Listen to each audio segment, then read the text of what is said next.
వచ్చేసి మనం India versus England test match review చూద్దాం. టెస్ట్ మ్యాచ్లో వచ్చేసి డే 2 వరకు మన ఛానల్లో వచ్చాయి చూడండి. డే 3 మ్యాచ్ రివ్యూ చూద్దాం. డే 3లో వచ్చే వరకు ప్రీవియస్ డే 2లో కేఎల్ రాహుల్ 50 చేశాడు, పంత్ స్కోర్ నాది. డే 3 వచ్చే వరకు కేఎల్ రాహుల్ వచ్చి సెంచరీ చేశాడు, 100 రన్స్ ఆఫ్ 170 బాల్స్, 56 స్ట్రైక్తో ఆడాడు. కాకపోతే రాహుల్ 100 కన్నా ముందు పంత్ వచ్చేసి వేస్ట్గా కొట్టాడు. పంత్ అవుట్ అయినందుకు స్కోర్ చాలా అయిపోయింది.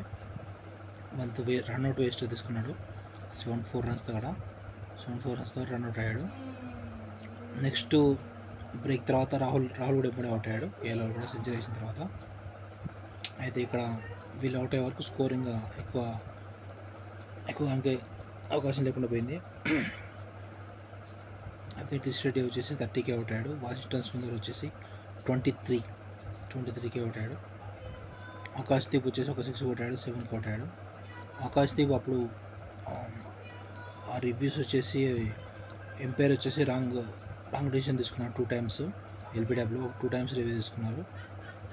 నెక్స్ట్ మళ్ళీ ఆఫ్ సైడ్ క్యాచ్ ఇచ్చాడు ఆకాష్ దీప్, అలా అవుట్ అయ్యాడు. బుమ్రా అయితే 0కి అవుట్ అయ్యాడు.